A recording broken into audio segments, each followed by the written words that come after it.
Hello guys, ഞങ്ങൾക്കൊരു long weekend വന്നിട്ടുണ്ടായിരുന്നു. അപ്പോൾ ഞങ്ങൾ ഫ്രണ്ട്സ് എല്ലാവരും കൂടി ഒരു ട്രിപ്പ് പോകാമെന്നും പറഞ്ഞിട്ട് ഇറങ്ങിയതാണ്. ഈ കാണുന്നത് കാറിൽ നിന്നുള്ള കുറച്ച് കാഴ്ചകളാണ്. ഞങ്ങൾ വാബർട്ടൺ എന്ന് പറഞ്ഞൊരു സ്ഥലത്തോട്ടാണ് പോകുന്നത്. മെൽബണിൽ തന്നെയുള്ളതാണ്. സിറ്റിയിൽ നിന്ന് ഒരു 1.5 മണിക്കൂർ പോകണം കാറിൽ. ഇത് ഞങ്ങൾ പോകുന്ന വഴിക്ക് ഒരു വലിയൊരു ടണലിനകത്ത് പോയത്. ഞങ്ങൾ നല്ല രസമുണ്ടായിരുന്നു. ടണലിനകത്ത് ഫുൾ ലൈറ്റും ഫുൾ സെറ്റപ്പായിട്ട് കുറേ നേരം ഉണ്ടായിരുന്നു ടണൽ. ഒരു ലോങ് വീക്കെൻഡ് ആണെന്ന് അറിഞ്ഞപ്പം പിന്നെ ഞങ്ങളൊരു ഗ്യാങ് ഫ്രണ്ട്സ് ഉണ്ട്. ഒരു 3 ഫാമിലിയാണ് മൊത്തത്തിൽ. നീയക്കുട്ടിയും കൂടെ ചേർത്ത് 7 പേര്. അപ്പം ഞങ്ങൾ ഇങ്ങനെ ഇടയ്ക്കിടയ്ക്ക് ട്രിപ്പൊക്കെ പോകുമ്പോഴേക്ക് കൂടും. അപ്പം അങ്ങനെ ഞങ്ങൾ വിചാരിച്ചു എന്നാൽ ഒരു ഡേ ട്രിപ്പ് പോയിട്ട് വരാം. അപ്പോൾ രാവിലെ പോവുക, വൈകിട്ട് വരാം. 2 പേർക്കും വണ്ടിയുണ്ട്. എന്നാൽ പിന്നെ അങ്ങനെ പോകാമെന്ന് വിചാരിച്ച് പോയതാണ്. നമ്മൾ ഇത് കണ്ട് ഇത്രയും നേരമായിട്ട് ആ ടണൽ തീർന്നിട്ടില്ല. ഇങ്ങനെ പോയിക്കൊണ്ടിരിക്കുകയാണ്. കുറേ നേരം ഉണ്ടായിരുന്നു. ഇത് ഞാനിപ്പം വീഡിയോ കുറച്ച് നേരം എടുത്തതേ ഉള്ളൂ. കുറേ നേരം ഉണ്ടായിരുന്നു. ഇത് ഞങ്ങൾ പോകുന്ന വഴിയാണ്. നല്ല ഭംഗിയുള്ള സ്മോൾ ടൗൺസ് ഉണ്ടായിരുന്നു പോകുന്ന വഴിക്ക്. അതായത് ഇവിടെയൊക്കെ എന്ന് വെച്ചാൽ ഗുണം നല്ല വെൽ മെയിൻറ്റെയിൻഡ് ആണല്ലോ. അപ്പം കാണാൻ തന്നെ നല്ല ഭംഗിയാണ്. പിന്നെ സബർബിലോട്ട് പോകുമ്പോഴത്തേക്കും കുറച്ച് നല്ല പച്ചപ്പും ഹരിതാഭയൊക്കെ എന്നൊക്കെ പറയത്തില്ല, അതേപോലെ കുറച്ച് നല്ല രസമുള്ള ഇതൊക്കെയാണ്. നല്ല സ്മോൾ ടൗൺസ് കൂടുതൽ ഈ പോകുന്ന വാബർട്ടണിലോട്ട് പോകുന്ന വഴിക്ക് ഫുൾ സ്മോൾ ടൗൺസ് ആയിരുന്നു. പിന്നെ അതാ ഞങ്ങൾ ലഞ്ചിന് കയറിയതാണ് ഈ സ്ഥലം. ബാബാജീസ് കേരള റെസ്റ്റോറൻറ്റ് എന്ന് പറഞ്ഞു. നമ്മൾ മലയാളികൾ പിന്നെ എവിടെ പോയാലും കേരള ഫുഡ് തപ്പിയാണല്ലോ പോകുന്നത്. ഇപ്പോൾ ഓസ്ട്രേലിയ ആയാലും UK ആയാലും എവിടെ ആയാലും നമ്മൾ കേരള ഫുഡ് കണ്ടാൽ പോകുമല്ലോ. അങ്ങനെ ഞങ്ങൾ തപ്പി പിടിച്ച് കണ്ടുപിടിച്ചാണ് ഈ ബാബാജീസ് എന്ന് പറഞ്ഞാൽ. അവിടെ മെൽബണിൽ ഭയങ്കര ഫേമസ് ആയിട്ടുള്ള ഒരു കേരള റെസ്റ്റോറൻ്റ് ആണ്. കപ്പയും മീനും എല്ലാം കിട്ടും. അങ്ങനെ ഞങ്ങളിതാ കഴിച്ചതാണ് ഇതൊക്കെ. ഇത് കണ്ടോ, ഇത് കപ്പയും മീനും, ഇത് ചോറ്, സദ്യ, ഫിഷ് താലി എല്ലാം ഉണ്ടായിരുന്നു. അടിപൊളി ഫുഡായിരുന്നു. ഇത് കണ്ടു, ഇത് അവിടെ ഫ്രണ്ട് കണ്ടായിരുന്ന അംബാസഡർക്കാരാണ്. ഇത് ഞാൻ നീയക്കുട്ടിയും. പിന്നെ ഇത് അതിൻ്റെ മുമ്പിലൊരു സൈക്കിൾ റിക്ഷയായിട്ട് നീയക്കുട്ടി ഇങ്ങനെ പോസ്റ്റ് ചെയ്ത് നിൽക്കുകയാണ് ഇവിടെ.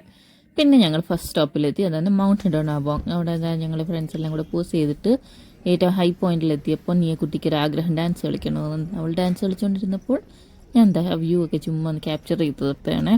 ഫുള്ള് മലകളും നല്ല രസമുള്ള കാടും കുറച്ചൊരു പിക്നിക് സ്പോട്ട് പോലത്തെ ഒരു സംഭവം. കുറച്ച് പേര് വന്നിരുന്ന് ഫുഡൊക്കെ കഴിക്കുന്നുണ്ടായിരുന്നു അവിടെ. പിന്നെ ഞങ്ങൾ അവിടെയൊക്കെ നിന്ന് കുറേ നേരം നിന്ന് അവിടെ നിന്ന് ഫുഡ് കഴിച്ചു. ചായയൊക്കെ കൊണ്ടുവന്നിട്ട് അപ്പോൾ ചായയും സ്നാക്സും ഒക്കെ അവിടെ ഞങ്ങൾ കൊണ്ടുവന്നതാണ് ഫ്ലാസ്കിലാക്കി. അപ്പോൾ അതൊക്കെ ഇരുന്ന് കഴിച്ച് കുറേ നേരം സംസാരിച്ചിരുന്ന് കുറേ ഫോട്ടോസൊക്കെ എടുത്തു ഞങ്ങളെല്ലാവരും. അങ്ങനെയൊക്കെ നിന്നതാണ് ഈ കാണുന്നത്. നല്ല രസമുണ്ടായിരുന്നു. ഫ്രണ്ട്സിൻ്റെ കൂടെ ഇങ്ങനെയൊക്കെ പോകാമെന്ന് വെച്ചാൽ രസമാണല്ലോ. പിന്നെ അത് കഴിഞ്ഞിട്ട് നെക്സ്റ്റ് സ്റ്റോപ്പ് ഇതൊരു റെയിൻ ഫോറസ്റ്റ് ഗാലറി അവിടെ തന്നെ ഉണ്ടായിരുന്നു. കുറച്ച് ഒരു ഹെയർ പിൻ വളവൊക്കെ കഴിഞ്ഞിട്ടാണ് ഈ മൗണ്ട് ഡൊണാബോങ്ങിൽ എത്തുന്നത്. അത് കഴിഞ്ഞിട്ട് എത്തുന്നതാണ് ഈ റെയിൻ ഫോറസ്റ്റ് ഗാലറി.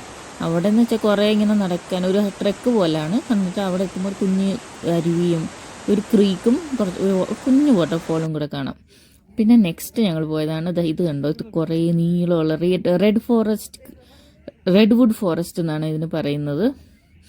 അതെന്ന് വെച്ചാൽ ഈ റെഡ് കളറായിരുന്നു ഇതിൻ്റെ മരങ്ങളൊക്കെ എന്നിട്ട് ഭയങ്കര നീളമാണ് ഈ മരങ്ങൾക്കൊക്കെ. എന്നിട്ട് ഞങ്ങളിങ്ങനെ ചുമ്മാ കുറേ ഫോട്ടോസ്. ഞങ്ങളപ്പോഴത്തെ ഇച്ചിരി രാത്രി ആയായിരുന്നു. രാത്രി ഇൻ ദ സെൻസ് ഇവിടെയൊക്കെ ഇപ്പം സ്പ്രിങ് ആയതുകൊണ്ട് 6:30 ആകുമ്പോഴത്തേക്ക് ഇരുട്ടാവും. ഞങ്ങളെത്തിയപ്പോൾ 6 മണിയൊക്കെ അപ്പോൾ സൺസെറ്റൊക്കെ കഴിഞ്ഞായിരുന്നു. അങ്ങനെ പിന്നെ ഞങ്ങൾ കുറച്ച് നേരം അവിടെ ഇരുന്നത്. ഇത് കണ്ടോ, ഞാനും നീയക്കുട്ടിയും ഞങ്ങൾ വേറൊരു ഫ്രണ്ടും കൂടെ ഹൈഡ് ആൻഡ് സീക്ക് കളിക്കുന്നതായി കാണുന്നത്. അങ്ങനെ കുറേ നേരം ഹൈഡ് ആൻഡ് സീക്കൊക്കെ കളിച്ച് നീയക്കുട്ടിയുടെ ഫേവറേറ്റ് പാട്ടായിരുന്നു കേട്ടോ ഇത്. കുറേ റൗണ്ട് കളിച്ച് പിന്നെ നല്ല രസമുണ്ടായിരുന്നു. അവിടെയൊക്കെ ഞങ്ങളിങ്ങനെ കുറേ നേരം നടന്നു. ഇങ്ങനെ നല്ല രസമായിരുന്നു. രാത്രി ആയാൽ പോലും നല്ല രസമാണ്. പിന്നെ ഞങ്ങൾ വിചാരിച്ചു ഈ ട്രിപ്പ് നിർത്തിയിട്ട് പോകാം. ഞങ്ങൾ ആക്ച്വലി പ്ലാൻ വേറൊരു സ്ഥലം കൂടെ പോകാനായിരുന്നു. പക്ഷെ ലേറ്റ് ആയതുകൊണ്ട് ഞങ്ങൾ തിരിച്ചു പോയി. എല്ലാവരും പയ്യെ ടയേർഡും ആവാൻ തുടങ്ങിയായിരുന്നു.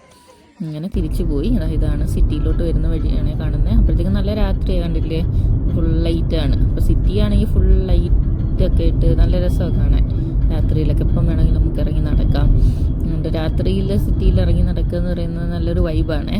ഇങ്ങനെ അതുകൊണ്ട് ഞാൻ എപ്പോഴും പറ്റുമെങ്കിലൊക്കെ പുറത്തിറങ്ങി നടക്കാറുണ്ട് രാത്രിയിൽ സിറ്റിയിൽ. അങ്ങനെ അത് രസമാണ്. ഞങ്ങളിതാ സിറ്റിയിലോട്ട് കയറിക്കൊണ്ടിരിക്കുന്നതായി കാണുന്നത്. ഫുൾ ബിൽഡിങ്സൊക്കെ അമ്പലച്ചുംബികളൊക്കെയാണ് ഫുൾ ലൈറ്റ് കത്തിച്ച്. ഏത് ദിവസമായാലും ഫുൾ ലൈറ്റ് ആയിരിക്കും. ഭയങ്കര നൈറ്റ് ലൈഫാണ് ഇവിടെ. അങ്ങനെ ഞങ്ങൾ ഡിന്നറൊക്കെ കഴിച്ച് പിരിഞ്ഞു. അങ്ങനെയാണ് അന്നത്തെ ട്രിപ്പ് തീർന്നത്. ഓക്കെ ഗൈസ്, അങ്ങനെ ഈ ഒരു ട്രിപ്പിൻ്റെ വിശേഷങ്ങളാണ്. ഇപ്പം ഇനി നെക്സ്റ്റ് ട്രിപ്പിൻ്റെ വിശേഷങ്ങളായിട്ട് ഞാൻ വീണ്ടും വരുന്നവരെ ബൈ. ഞങ്ങളുടെ വീഡിയോസൊക്കെ ലൈക്കും സബ്സ്ക്രൈബും ഒക്കെ ചെയ്യണം കേട്ടോ. ബൈ.